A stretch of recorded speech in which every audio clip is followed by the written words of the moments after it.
Okay, so these are unitary operators given by u adjoint u or u adjoint is identity.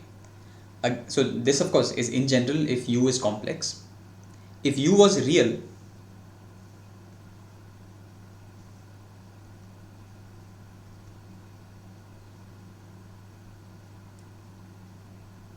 then again complex conjugation doesn't make any difference. So adjoint is the same as taking transpose. Then I will say u transpose u or u transpose is I. Then such a matrix is called an orthogonal matrix. Why it is called orthogonal, the name will become clear in this video. So real unitary is orthogonal.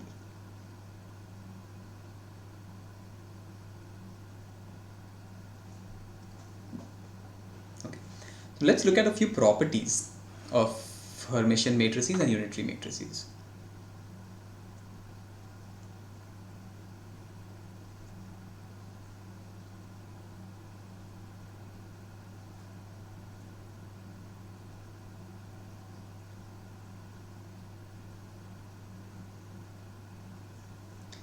First, if A and B are both Hermitian, what can we say about AB? Is their product also Hermitian? Let's check. So we know that A is Hermitian, so A adjoint is the same as A. We know that B is Hermitian, so B adjoint is the same as B. We want to check if AB adjoint is the same as AB. So AB adjoint we have seen is equal to B adjoint A adjoint. Is this equal to A and B adjoint is B, A adjoint is A? Is this equal to AB? Not necessarily, because matrices don't commute. So this, therefore AB adjoint is equal to AB only if AB is equal to BA. That is, if the commutator of A and B is 0. Only if they commute with each other will their product be Hermitian. So in general, product of two Hermitian matrices is not Hermitian. Okay. Second, same question I'm going to ask for unitary matrices. If U and V are unitary matrices, is their product UV unitary? So let's check. I know that U is unitary, so U adjoint is U inverse. I know that V is unitary, so V adjoint is V inverse. I want to check if UV adjoint is the same as UV inverse. So let's check. UV adjoint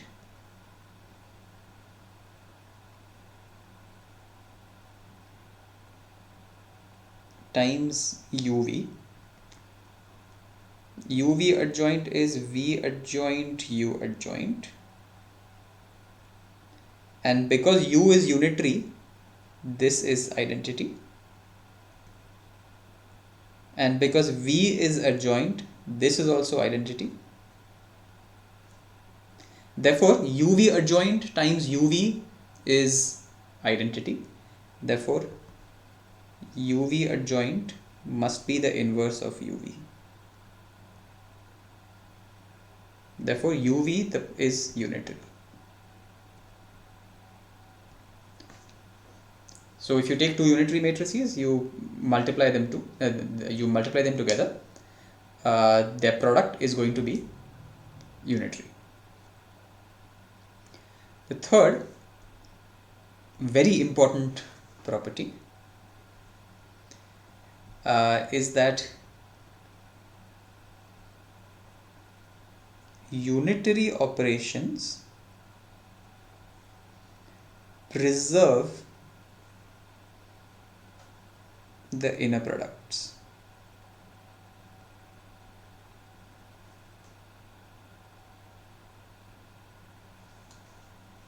What does this mean? Suppose I have some vector v and it's operated on by some unitary operator to give me v prime. Similarly, I have some vector w and it's operated on by that same unitary vector to give me another vector w prime. Then if I take the inner product of v and w, it is the same as the inner product of v prime and w prime. Means acting those vectors, operating on those vectors with a unitary operation does not change the inner product. So VW is the same as V prime W prime. Let's prove it.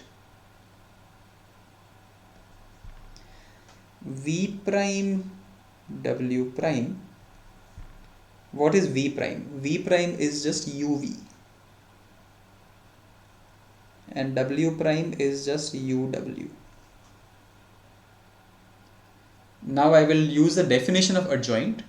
I will take this U to this side and make it U adjoint.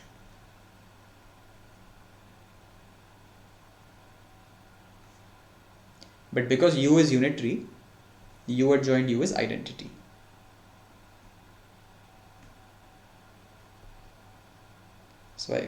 So V prime W prime is the same as VW.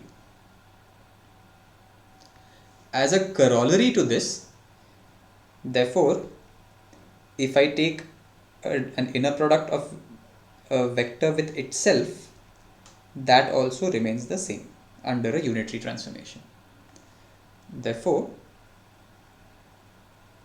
unitary operations or unitary transformations preserve the length or the magnitude or the norm of a vector.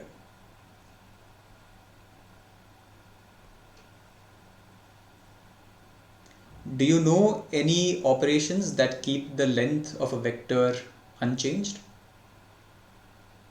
What about rotation? If I take a vector and rotate it, that is not going to change the length of the vector. Therefore, all rotations are actually unitary operations. Similarly, what about reflections? If you are just flipping a vector about a given axis, that doesn't change the length of the vector. Therefore, all reflections are also unitary operations. So all rotations, reflections will always be represented as unitary operators.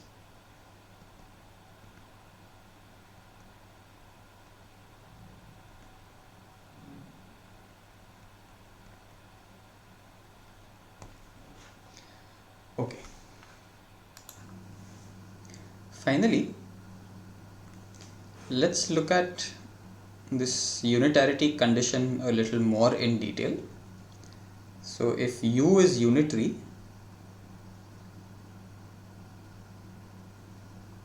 then what this means is U adjoint U is the identity matrix.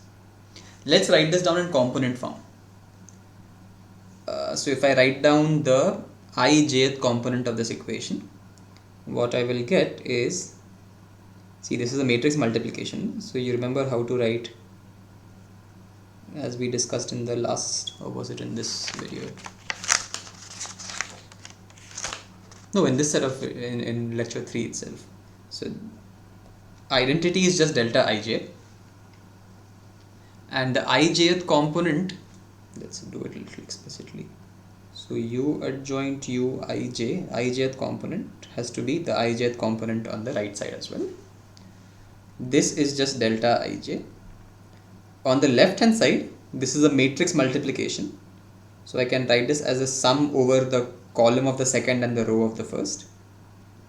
U adjoint ik, U ik, U kj. This was the, let's go back and look at it to remind you.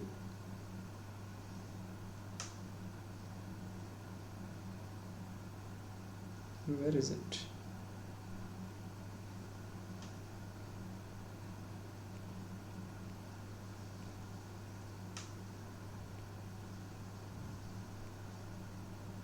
Here, this one. The rule for matrix multiplication. So this is what I'm invoking over there.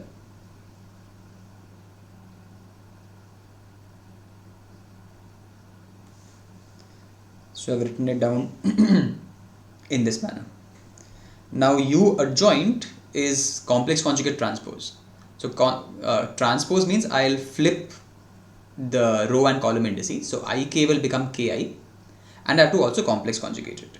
So summation K UKI star UKJ is delta Ij. So this is one relation that I have. Similarly, I will leave you to prove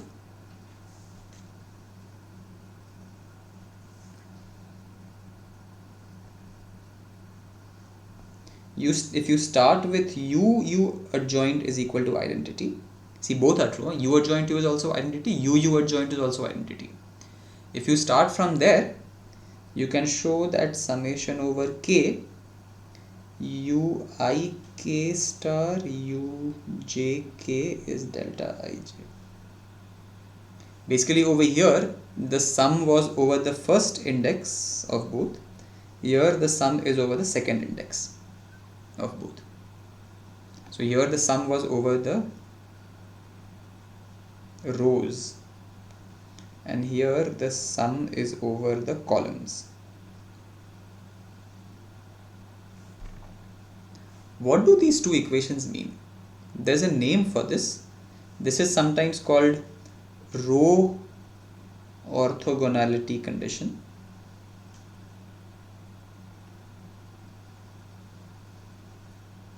And this is sometimes called the column orthogonality condition.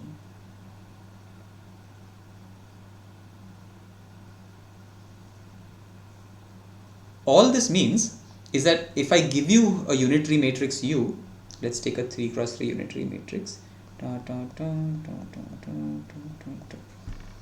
and if I treat the 3 columns of this as vectors, so if I call this vector v1, I call this vector v2, I call this vector v3, then what that condition says, what the column orthogonality says, is that v1, v2, v3 are orthonormal vectors.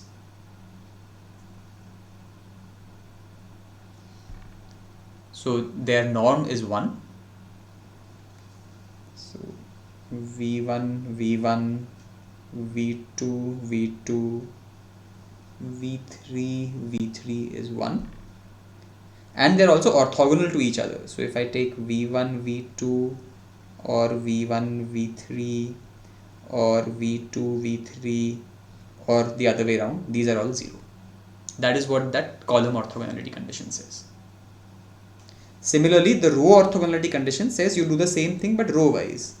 So now you have again 3 cross 3 matrix, and now you treat these 3 numbers as one vector, these 3 as another vector, these 3 as another vector.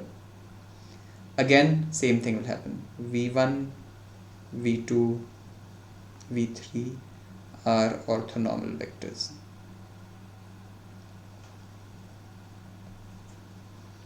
So again same conditions will hold. v1, v1 is 1 and v1, v2 is equal to 0. So this is row orthogonality and column orthogonality. Let's do an explicit calculation to convince ourselves. I have a unitary matrix that I have written over here. So U is 1 over root 3, 1 over root 3 minus I over root 3 minus half minus I over 2 root 3 half minus I over 2 root 3, 1 over root 3, half minus I over 2 root 3 minus half minus I over 2 root 3, 1 over root 3.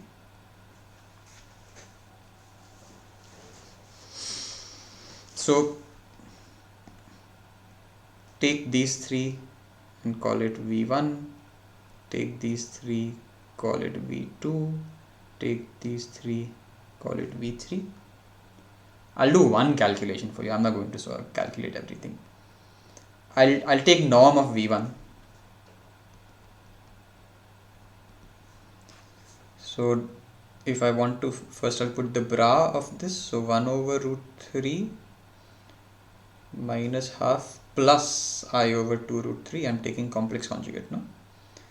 And half plus I over 2 root 3. And the ket of this is 1 over root 3 minus half minus I over 2 root 3 half minus I over 2 root 3. How much is this? 1 over root 3, 1 over root 3 is 1/3. Second one into second one, this is like a plus ib, a minus ib, which is a square plus b square. So this is a square plus b square. 1 over 4 times 3 is 12. And similarly third and third, this is also a plus ib, a minus ib. So a square plus b square. So this is 1/3 plus 1/4 plus 1/12. 15 minutes plus 5 minutes is 20 minutes. So 1/3 plus 1/3. So this is 1. So we verified that inner product of V1 and V1 is 1. Similarly, check inner product of V2 with V2 is also 1. V3 with V3 is also 1. Then we will check for, we'll take some one of the inner products where the two are not equal. So for simplicity, why don't I just take V2 with V3? Okay, so V2, I'm making the bra of this. So 1 over root 3 half plus I over 2 root 3, taking complex conjugate, minus half plus I over 2 root 3, and then the ket remains as it is.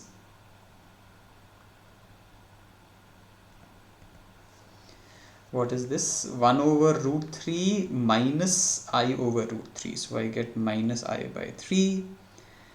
The second one gives me 1 over 2 root 3 plus I over 2 times 3 is 6.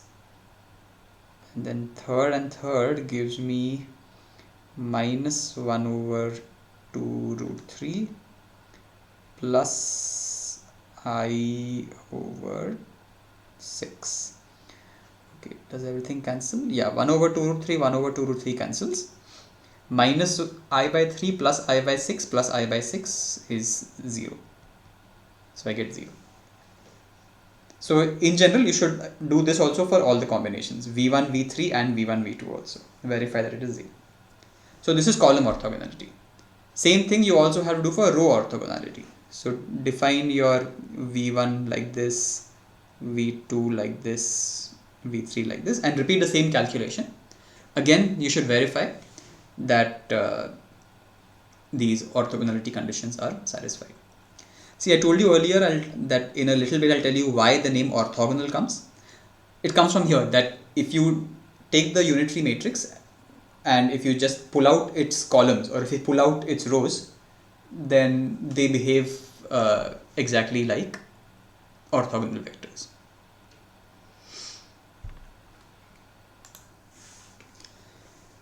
Now, one last topic for today, and this is change of basis.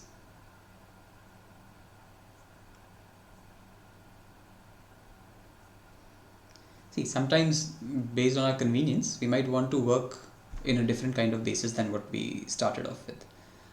Like in physics problems, you do it all the time, right? You go from Cartesian to spherical to cylindrical. uh, one thing that one desirable property of any change of basis is that we don't want the lengths of our vectors to change. Just because you change your coordinate system, length of a vector should not change. And we have seen that unitary matrices or unitary operators preserve the lengths of vectors. That is why most often the whenever we are talking about a transformation, which is a change of basis, we are always talking about a unitary transformation.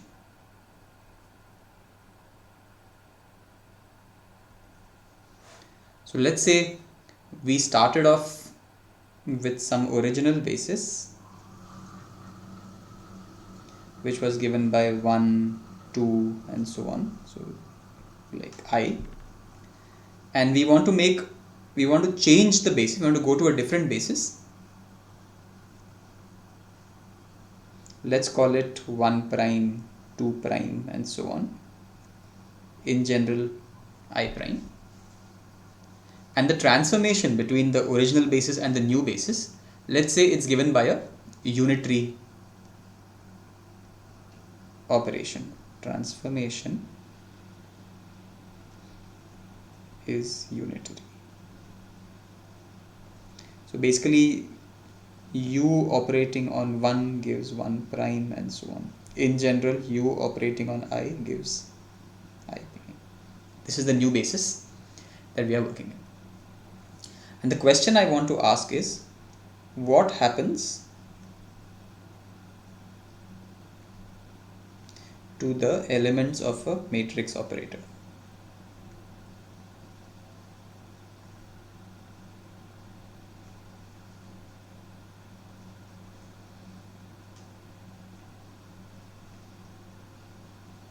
When the basis changes. So in the new basis, so in the old basis, we know that any operator omega has elements ij, and this is given by bra I omega ket j. In the new basis, let's call them omega I prime j prime. So this will be bra I prime omega ket j prime, and I want to see how omega ij is related to omega I prime j prime. So let's work it out. Omega I prime j prime is just I prime bra omega j prime, but I know that I prime is my unitary transformation times I, and j prime is the unitary transformation times j. So I'll plug those in over here. So this is my ket of ui omega uj. I can bring the u on this side by making it an u adjoint.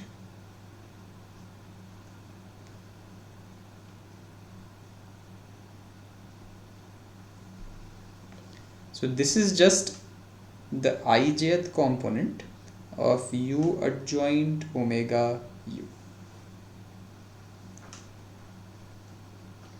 What this means is that under a change of basis given by the unitary matrix U, any omega is going to, any operator omega will become U adjoint omega U. And there's a special name for this kind of a transformation. This is called a similarity transformation.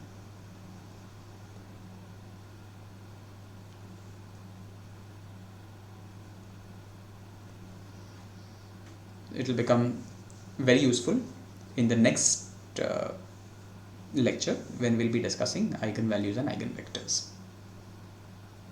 So okay, we'll stop this lecture here.